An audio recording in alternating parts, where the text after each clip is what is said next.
I probably owe Alan's mother an apology. Alan at Advanblack. Because I've spent the last couple weeks putting an ST-style fairing on an older Dyna. And we discovered some things during the process that has caused that fairing to go on and come off. And then go on and come off, and then back on and off, and back on. Finally, because this was a new experimental part, not for the new bikes. If you have a Lowrider S or a brand new Street Bob or, you know, this new Milwaukee 8 Softail Lowriders, and that's nothing. That's just nothing. But putting an ST fairing on an older bike, there's some year variations and stuff. And me and Steve from Sick Baggers just put this all to bed a minute ago. So finally, let's put the ST fairing on a 2012 Dyna Street Bob.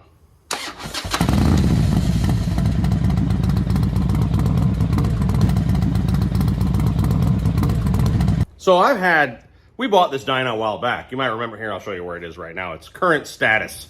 Here she is at the moment. 2012 Dyna Street Bob.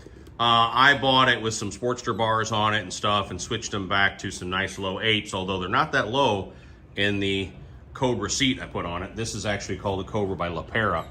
And very low, you know, 1970s style. Yes, it's got crap all over it. It won't be later. We added a bunch of brass. We added a sissy bar. We lined out the lights, because if you saw the first video, the lights were in this weird reload bracket thing that didn't work very well and all that sort of stuff. So we got those on right. Cleaned it up a lot, just some basic stuff. And she looks really good. We redid the fork. We redid the forks. You probably saw that video where we stripped off all the clear and polished those up. So it really is a nice looking bike. I got one more little touch I want to put on there. You may have seen on my chopper that I've got one inside for it. But we're going to finish the fairing. So the reason this has been an issue, honestly, is really not Advan's fault as much as it is mine and being, I think, the first to do this. What happened was, the dudes at Advan sent me everything. Like the fairing, yeah, inner and outer, and they sent me every mounting bracket. They sent me the one for the new S. They sent me the one for the older Dyna. They sent me the one for, I think, a mid-tier Softail. They sent me the one for the Fat Bob. They sent me every frickin' bracket that you can use to mount an ST-style fairing to one of these bikes. And I'm like, none of this fits. And actually, I did have the right one the whole time. It was just somewhere in that pile of crap over there. So finally, I dug that out and got it on. And I was like, oh, it does fit. And then the next controversy was wiring. So I'm going, you mean you got to splice in up at the handle? Now, hang on. Some of you out there thinking you know the answer to this. You got to splice in up top and run lines down. That doesn't seem right. And they're like, oh, no, you unplug them from under here and there. And I'm like, these don't have plugs. These are glued, like melted plastic, soldered into the switch sets up on the grips. Like these, there's no plug in there.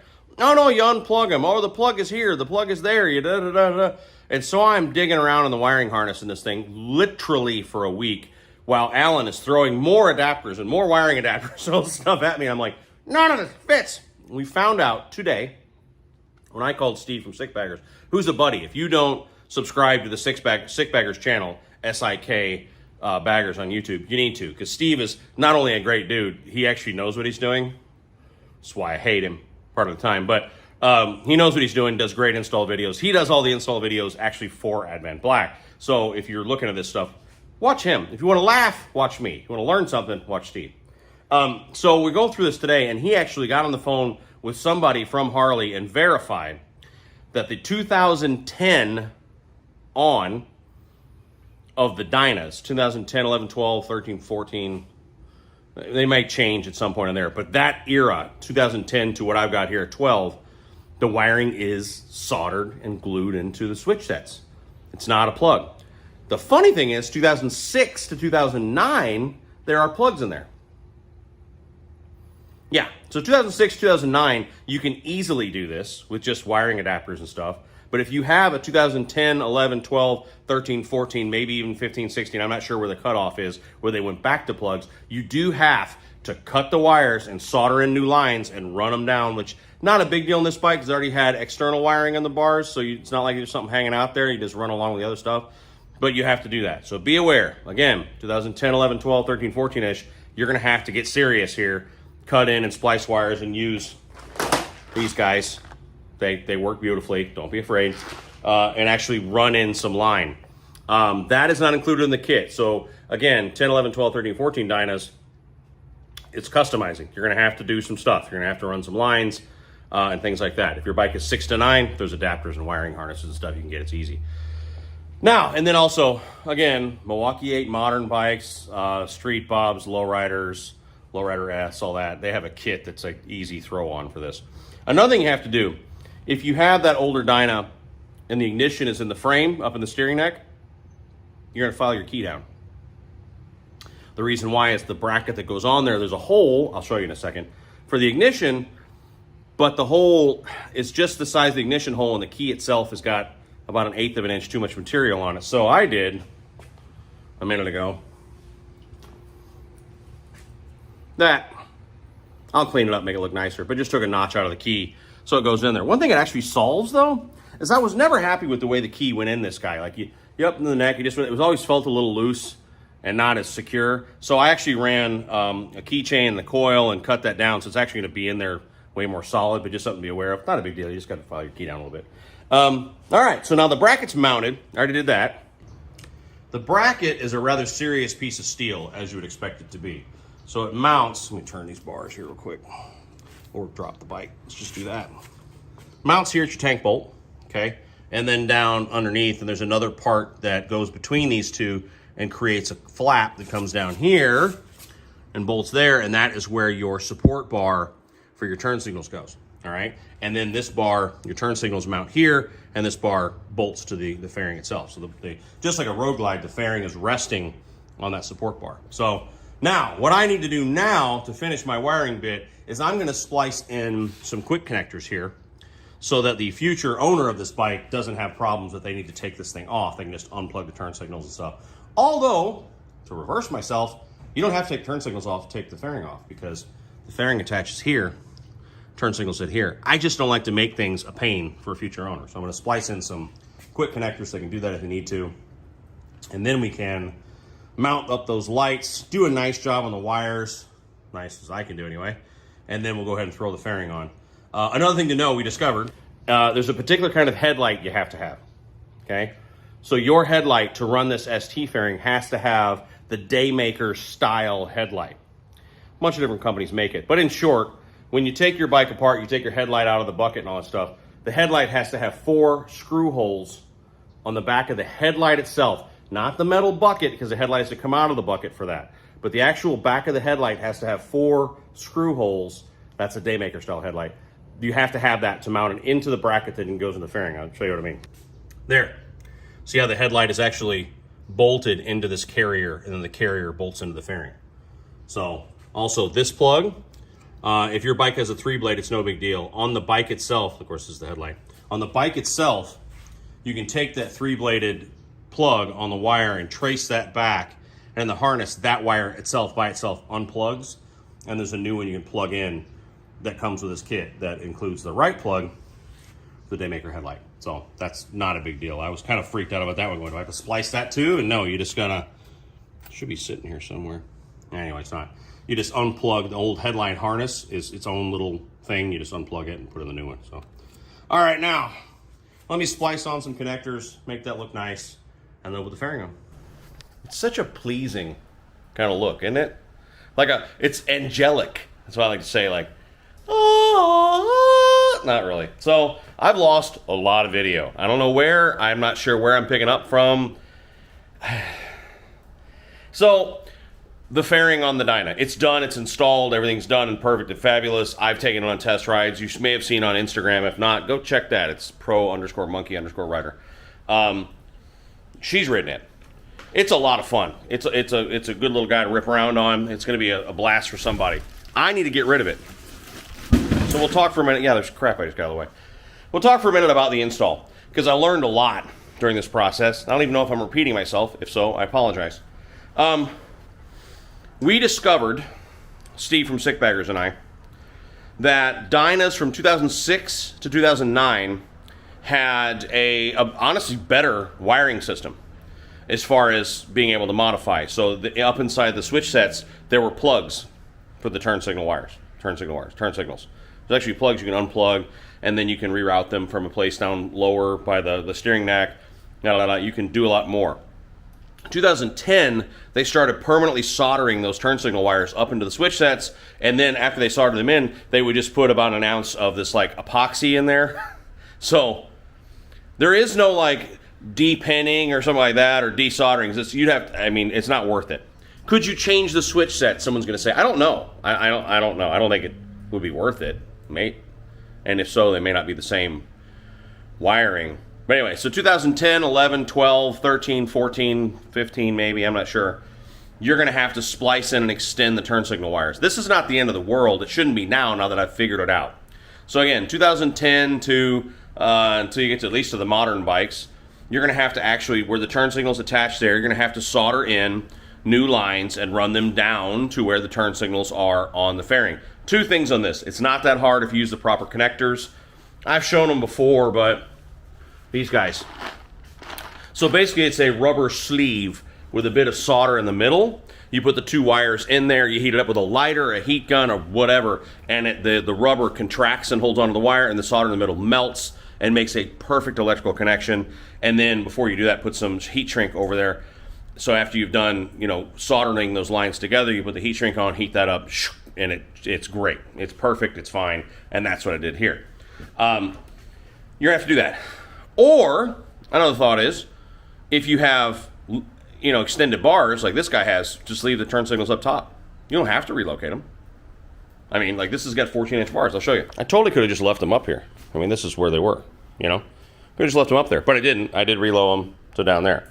The other thing you're going to have to know, and I'm not sure if I said this in a video earlier, again, I apologize. I'm not a professional, even though the name of the channel is Professional Monkey. You're going to have to trim down your key on this. If your ignition is up here on the neck, see where the key is down there. If it's there, you're going to have to trim your key down a little bit because they didn't want to make a hole big enough in that bracket. I clarified this afterward.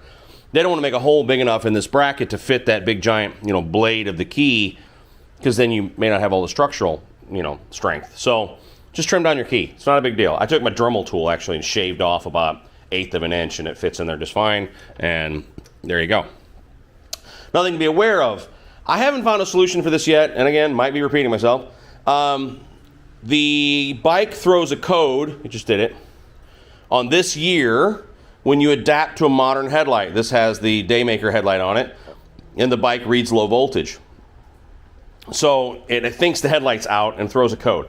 There might be an adapter out there or something out there that's going to absorb that juice to make the bike think that it's got an old-fashioned headlight in it. I don't know. You do have to run the Daymaker for this all to fit together, and et cetera, et cetera. So what you're doing is you are, in fact, retrofitting modern stuff on an older bike.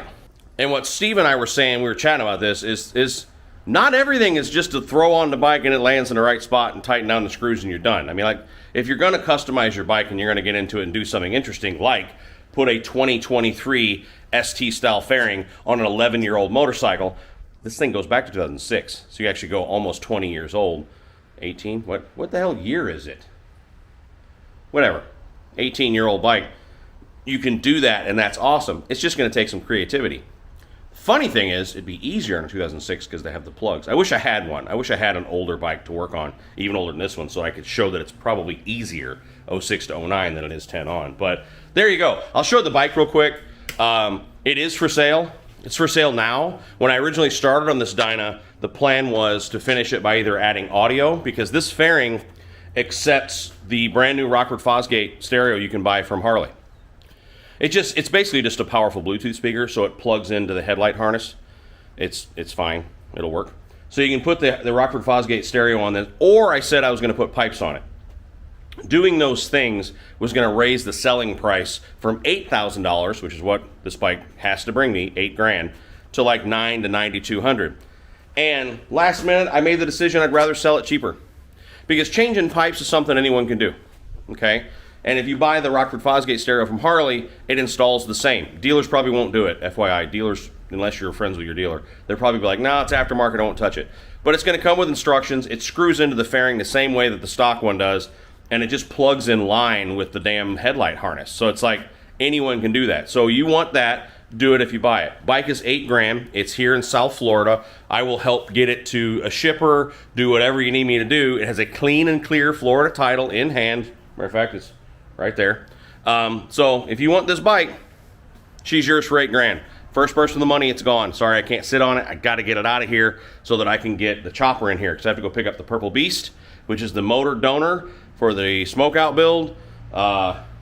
Believe it or not, we're going to be selling some other stuff around here you might be shocked by, but that'll be after Christmas. So let me show you where the bike is right now in case you want it. So, bike has had the clear coat, the crappy looking clear coat, stripped off the forks and polished those up to a nice brushed finish. You got brass on the axle covers rear and there. Changed out some hardware that was ugly to brass. I am going to figure out before it goes changing the air cleaner cover, because I haven't found the right screw and that doesn't look right. I think I have an S&S teardrop over there, and if it fits it, I might actually do that. Timer cover and a matching derby cover. Change the pegs to proper extended ones so you got a little bit more comfortable ride. No, the lean angle's still fine. Come on. If you get over far enough that you're into that, you're being stupid. No way around it. You're probably into the pipe stew by that point. Only defects on the bike are, again, that code that it throws that there's nothing you can do about unless there's an adapter out there, which I have not found. Again, the bike thinks the headlight's out because it has a low voltage headlight in it now, and it's old enough that that's freaking it out. All it means is there's going to be a red light on. The spokes, you can change these wheels pretty cheaply. You can buy these wheels in Dennis Kirk, and swap them out. They'll be brand new and fresh, but, the nipples are a little rusty, and you could sit there with a wire brush, I guess, for hours. Like that, I had a Sharpie blow up on my hand. You can do that, but I wasn't gonna, not at that price point, It's got new lighting, turn signals. These are new custom dynamics with the halos. And then it's got the triple play module. You can remove that if you want to. But essentially, when you hit the brakes, it flashes. Looks really cool. Let me turn the lights on so you can see. Whoop. So, those are the fronts. And I got those halos on. There's the Daymaker headlight. And then these, when you turn the turn signals on, they'll do that. And then on the back, you got the 2012 Street Bob taillight, which I like. I actually like that taillight. It's real, I don't know, it's kind of choppery, kind of 40s looking. I like it. And then, I don't know if you can see it in the camera, I'll try, but it's got that flash module in it that you can take out if you want to, but that's been done. The bike was actually maintenance right before I bought it, and the guy I bought it from is an engine mechanic. I mean, not a motorcycle, but like builds race engines. So the bike is sound. I mean, like, good to go, ready to ride, tires are good, no issues there. I'd sell it to my mother, so that's it. The wheels aren't perfect, condition of the spokes, and you got a light on the dash. Other than that, you've got a friggin' 2012 Dyna Street Bob with a 2023 ST fairing on it and all new lighting. Avon grips, bars are 14s. I'm gonna take these off real quick. I might even do this in this video. I bought some nice clamps that'll go on there and make that look nicer. And then I also have one last little touch to make it monkey-ish. So hang on, I'll be back. All right, so some nice, and I still have to do some zip tying, but wire clamps on the bars. That just looks nicer, right? These are actually throttle wire clamps, but they work for what I was trying to do, so I got those on there.